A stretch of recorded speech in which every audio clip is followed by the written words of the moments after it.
Hello everyone, Niev here, and today I am doing the another Venus in Transit video. These were started by Pure Red Velvet, and I'm trying to do one for each of the transitions. So trying to do at least like one a month, but sometimes there's two a month, depending on when Venus transits.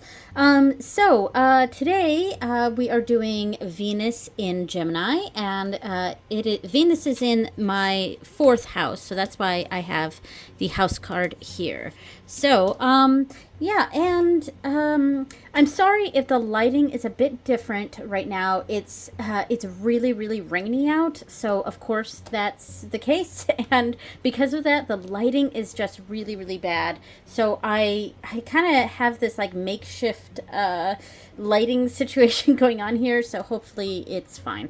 Anyway, so for this reading, I decided to pull out, I wanted to use something that felt a little Gemini to me. So something with a duality. So I chose my Cosma Visions Tarot / Oracle. And the reason I chose this, let me see if I can get this to focus here.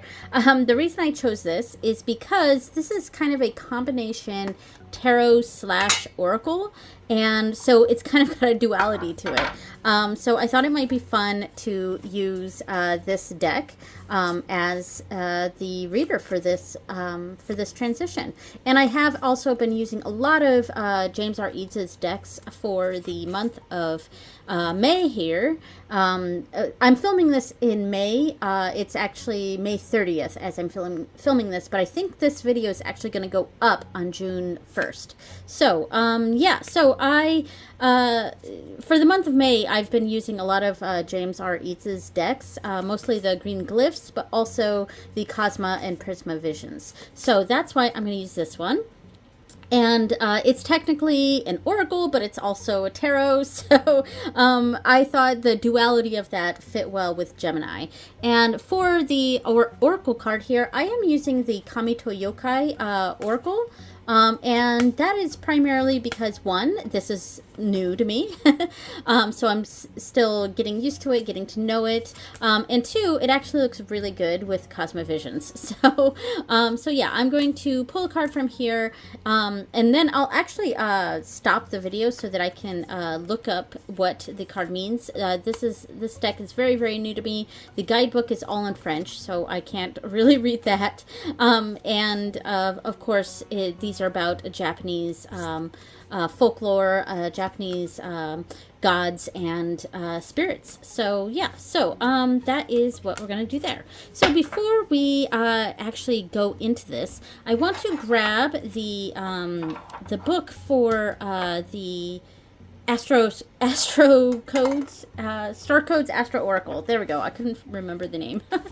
So the Star Codes Astro Oracle here. Let me see if I can find Gemini. So, like I said, Gemini to me kind of has that duality. Cancer, so it's right before Cancer. Gemini. Here we go. Let's see what it says.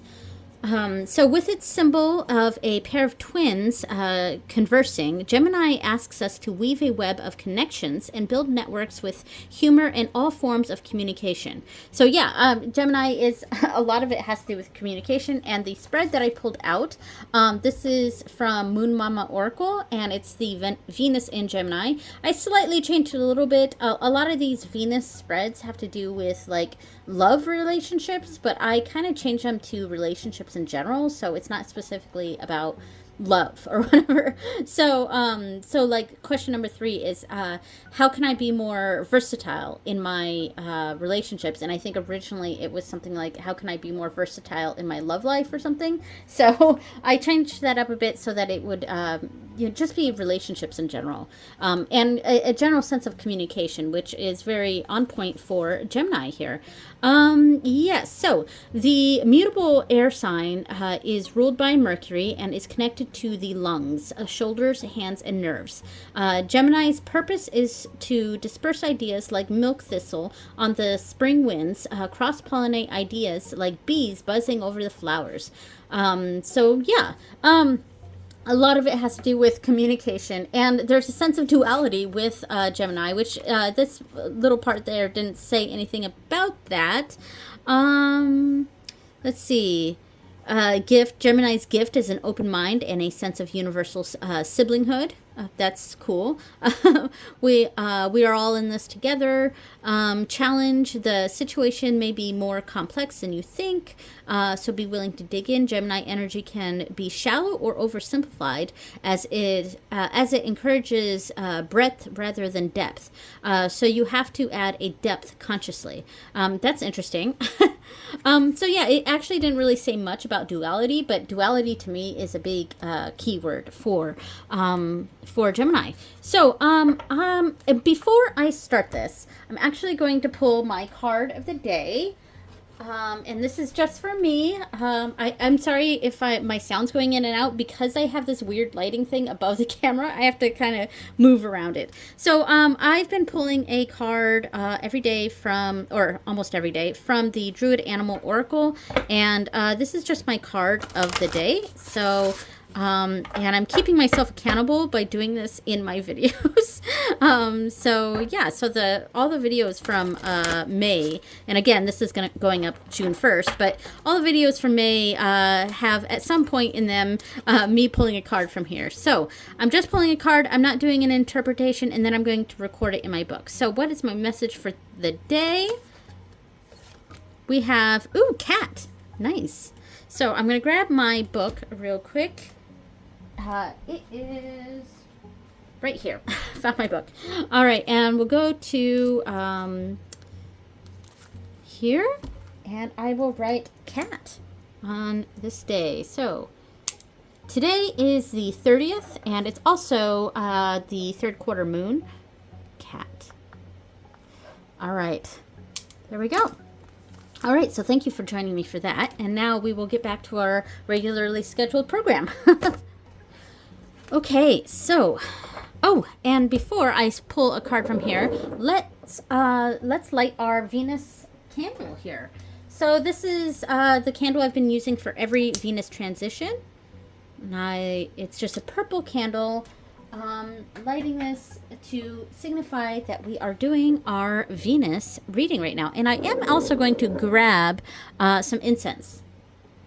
All right, I grabbed some incense. This is surprise incense. I don't know what it is. I smelled it real quick, thought it smelled kind of nice, so that's what we're going with. We're going with this one. So I was lighting that here. All right. All right. Okay, so I'm going to take a few deep breaths. Ooh, I'm trying to get this so it doesn't... Okay, I'm going to take a few deep breaths to get my mind centered on Venus in Gemini.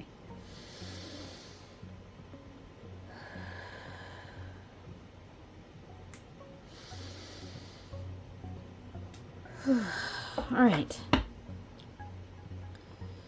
So,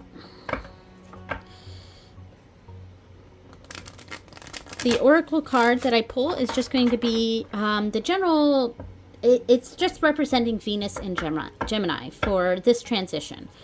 All right. Venus in Gemini. I'm going to go with this one. All right. So this is our card. So Hiyoribo.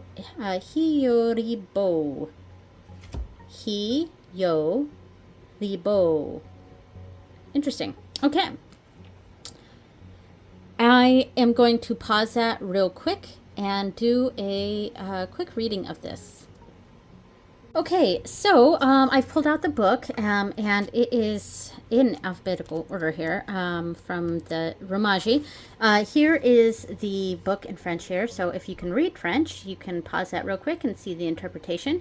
But if not, I did go into Google Lens, and I took a snapshot of that, and I'll put that up on the screen right now. And I really quickly read it, so hopefully I get this right. But basically, this is I thought it it was funny at first because it was like this card appears when the skies become clear, when it stops raining, and it is currently raining right now. So that was pretty funny. But essentially, this is a clear path ahead from taking some time to contemplate the situation, taking some time to really let everything sink in, and yeah, and that made sense, especially when we saw in the Star Codes Astro Oracle when it was talking about Gemini and how there's like this need to dig in a little bit and to to really, you know, to look past the surface level, and it encourages breadth rather than depth.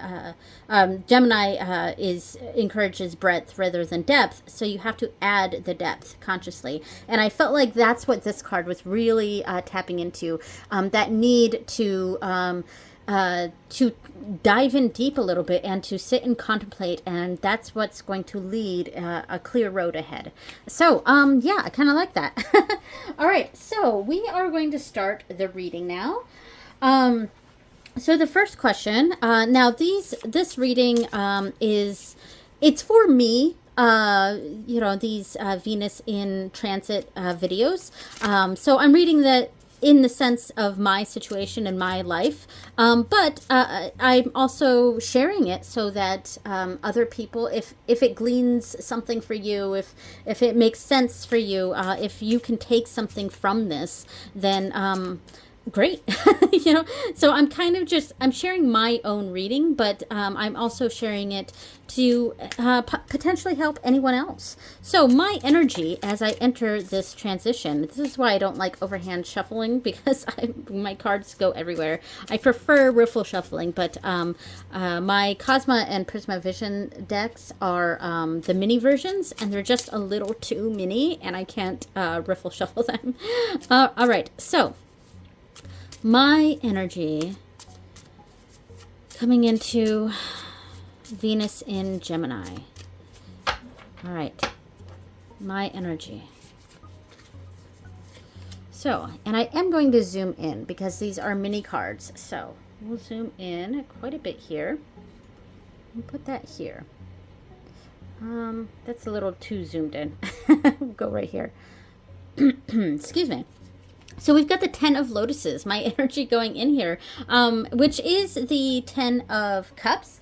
And that makes sense. I am entering right now. I feel very happy. Like I feel very content with life right now, with my family, my partner, my, you know, all sorts of things here. So I am going to pull out the little pamphlet thing here, just to, because this is technically an oracle deck, I do want to pull this out just to kind of see what it says. So 10 of Lotuses down here is appreciation, beauty, peace, and yeah, and I do feel, at least right now, right at this moment, I feel a sense of peace, and I like that. Yeah, so I think that fits very well. My energy right now is this sense of peace, this sense of feeling content with life, with content with my family, and also, you know, I have the 4th house card out because Venus is in my 4th house, which has to do with roots and family and all of that. So, so that was a pretty simple position there. So the next one, how can I use this to work on my communication? So how can I use my sense of peace and happiness right now to work on my communication? All right. 5 of Embers. Interesting. So 5 of Embers is like the 5 of Wands, which is kind of having to do with like competition, conflict, but like not serious conflict. So initially I read this as, because this isn't a serious conflict, it's more like a small conflict. At least that's my mind when I think of the 5 of Wands.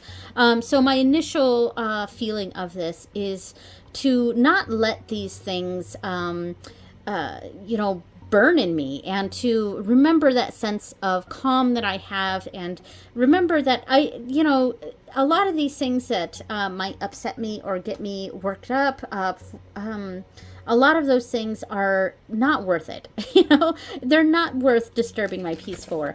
And so I want to see what it says for the embers here. So 5 of embers is conflict, destruction, struggle. Yeah, so I mean, right around what I was saying. But again, I think of the 5 of wands less about like serious conflict and more about minor conflict and even competition. So it's not always a negative thing for me.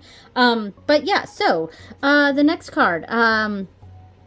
How can I become more versatile in my relationships? How can I become more versatile in my relationships? And these are relationships in general. Like I said, I did change up the spread a little bit. A lot of these Venus spreads focus a bit too much on love, and I'm focusing more on relationships in general. So, so how can I be more versatile in my relationships?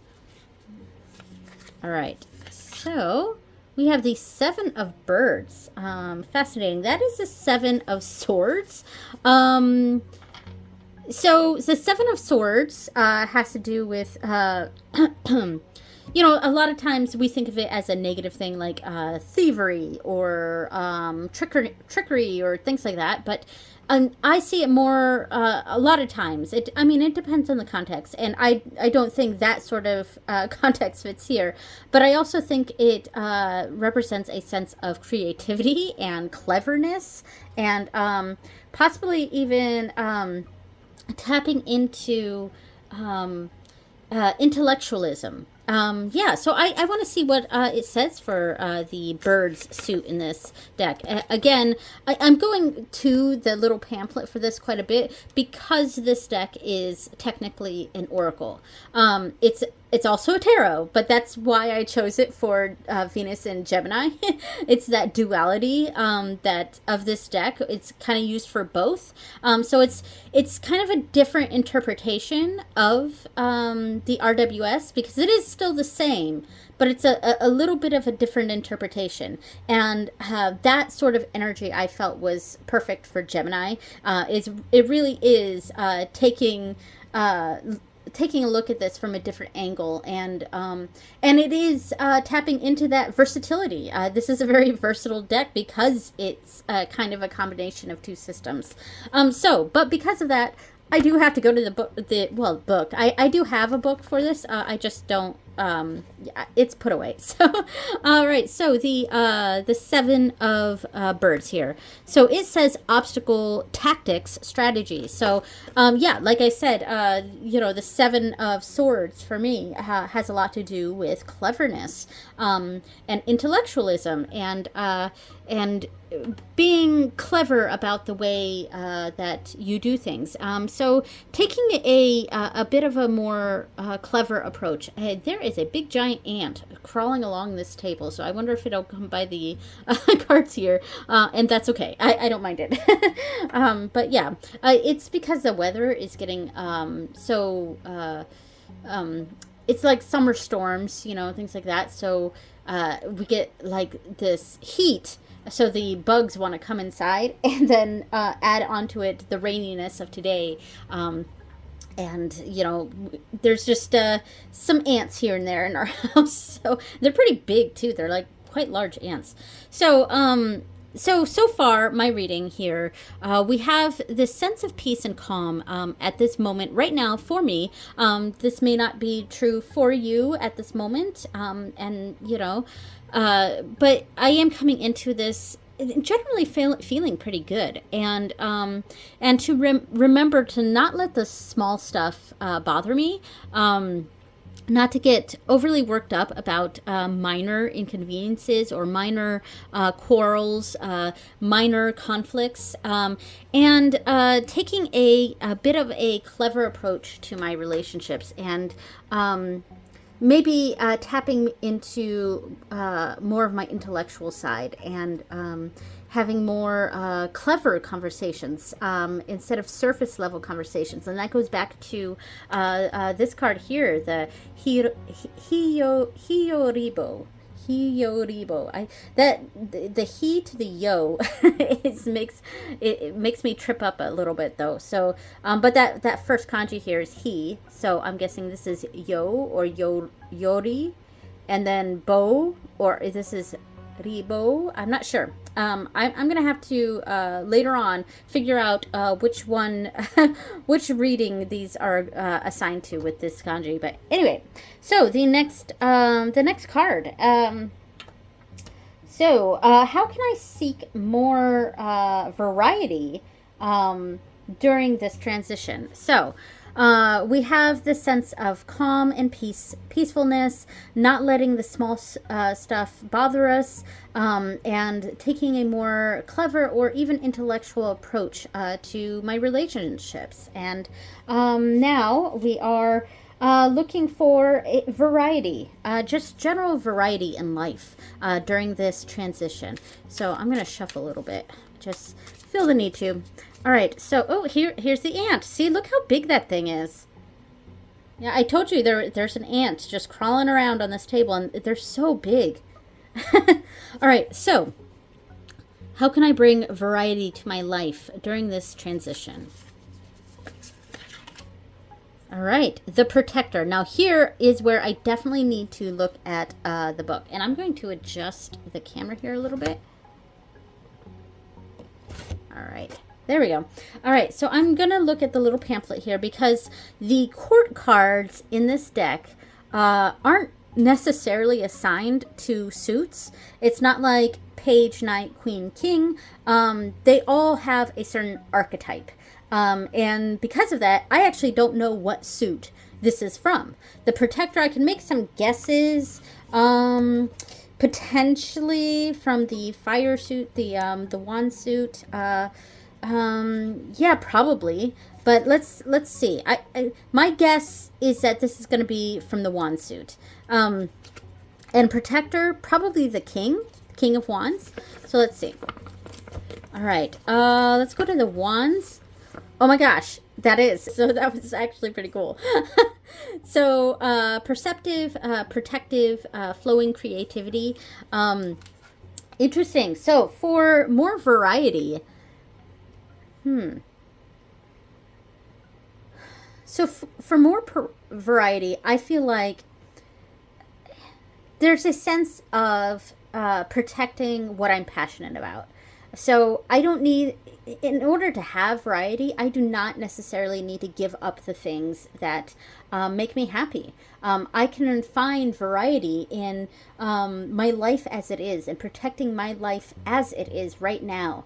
I don't need to bring all these new things into my life to find that sense of variety and that sense of peace and calm that I'm currently feeling right now. So yeah, in general, I think I feel pretty happy. So with the Protector here in my how can I seek more variety, really protecting that which I already find that sense of peace and calm with. And I like that it's right under this 10 of Lotuses. So really showing that this is where I'm finding my peace and happiness. Oh gosh, the the ant is on my deck of cards and I'm trying to get it off. There. Are you off of this? All right. All right, hopefully it is gone. It looks like it's gone, but it wouldn't let me grab my card deck here. All right, so card number 5, where do I need to be more flexible? Where am I too rigid? Where do I need to find more flexibility? And I do find, I'm connecting a bit more to this card here with this question. So where can I be more flexible? Okay, 7 of Trees. We got another 7 here. That is the 7 of Pentacles. So, yeah. Which is, again, like it's that reassessment. And it's funny that I said that this question made me think of this card here, where that sense of needing to take a moment and really reflect and go a little deeper with some things, and to understand that not everything is surface level, and we need to go dig deeper, take a moment and contemplate. And that Seven of Trees is that sort of energy. Seven of Pentacles is that energy of taking some time to reassess. So let's see what the pamphlet says for Seven of Trees. Seven of Trees right here. Purpose, prosperity, reward. Yeah, purpose. That sense of purpose. So where do I need to be more flexible? In my sense of purpose, and understand that I don't need to fit into a certain box to feel valued, or I don't know what I'm trying to say, valued, or respected even. Which I sort of get with that Seven of Birds too, that that sense of intellectual respectability. Yeah, so it's not feeling so constrained into a certain idea of who I want to be, and to be a bit more flexible with that. And I do like that it's under this Five of Embers here, to not let these setbacks or small things really box me in, or get me into something that where I can't thrive. So I think the area where I need to be more flexible is understanding that I am a complex human being. I am not this, or this. I'm all those things, and you're all those things. So yeah, so I actually like that position quite a bit for this question, or I like this card for this position here. All right, so the final position, advice from my guides. So I'm going to take a moment and breathe a little bit, and connect to the deity that I am focusing on for the month of May. I'm still in May as I record this, as I said. Like I said, it's going to go up on June 1st, but I'm still in May. So May for me this year, I've dedicated to Ondagda. So I'm going to take a few moments and just breathe and connect with Ondagda and see what he has to say for me in regards to this reading.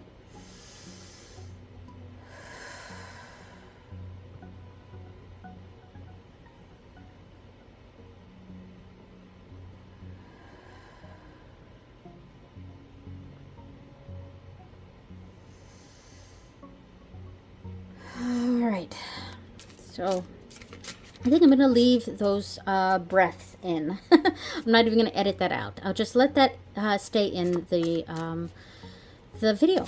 All right. So